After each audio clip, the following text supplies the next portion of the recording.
இந்தியாவில் இன்னும் 25 ஆண்டுகளில் பெரும்பாலான இளைஞர்களின் இறப்புக்கு மாரடைப்பு நோயே காரணமாக இருக்கும் என மருத்துவ உலகம் எச்சரிக்கை விடுத்துள்ளது.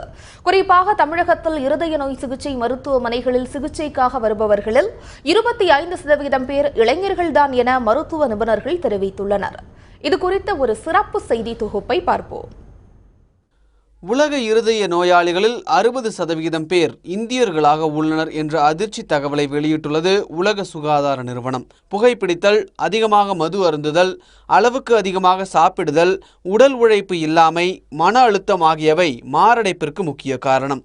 கடந்த 10 ஆண்டுகளுக்கு முன்பு 40 வயதிற்கு மேற்பட்டவர்களே மாரடைப்பு நோய்க்கு ஆளாகி வந்த நிலையில் தற்போது 20 வயது இளைஞர்களை கூட மாரடைப்பு நோய் தாக்குவதாக ஆய்வு ஒன்றில் தெரிய வந்துள்ளது.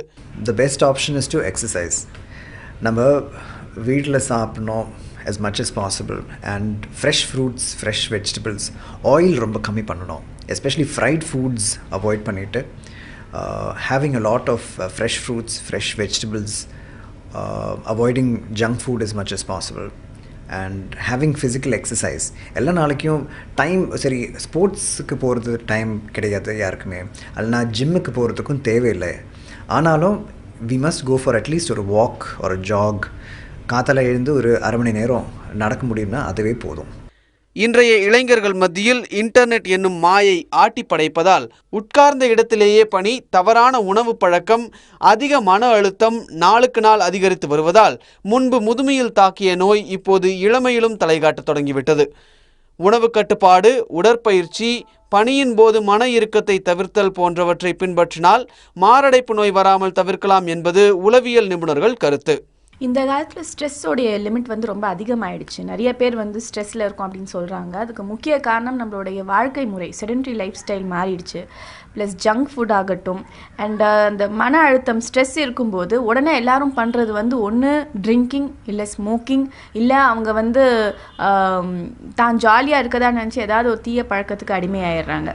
இதெல்லாம் மன ரீதியாகவும் பாதிப்புகள் உண்டாக்கும், ப்ளஸ் உடல் ரீதியான பாதிப்புகளும் உண்டாக்கும். அன்றாட உணவில் சைவத்தில் காய்கறிகள், பழ வகைகளுக்கும் அசைவ உணவுகளில் மீன் வகைகளுக்கும் முக்கியத்துவம் கொடுக்க வேண்டும். இவ்வாறு கடைபிடித்தால் இதயத்திற்கு இதமாக இருக்கும் என்கின்றனர் உணவு ஆலோசகர்கள். இப்போ சுகர் பேஷண்ட்ஸ் கூட சுகர் கண்ட்ரோலில் இருந்துச்சுன்னா டயட்டிஷியன் ரெக்கமெண்ட் பண்ணுற மாதிரி ஃப்ரூட்ஸ் எவ்வளோ அலவன்ஸ் சொல்கிறாங்களோ அவ்வளோ எடுத்துக்கலாம். இப்போ other individuals are non diabetics you can have 2 to 3 fruits up to 200 to 300 grams of fruits ஒரு நாளில் எடுத்துக்கிறதுல பிரச்சனை இல்லை.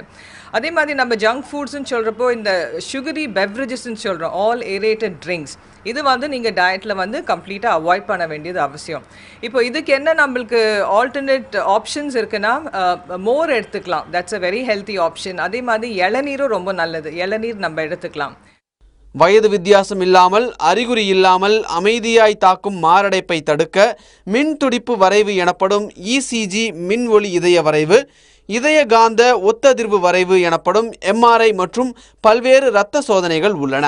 இளம் வயதுதானே என்று பாராமல் இளைய தலைமுறையினர் உடலை பேணி பாதுகாப்பது காலத்தின் கட்டாயம். தந்தி டிவி செய்திகளுக்காக செய்தியாளர் ராஜாவுடன் ரமேஷ்குமார்.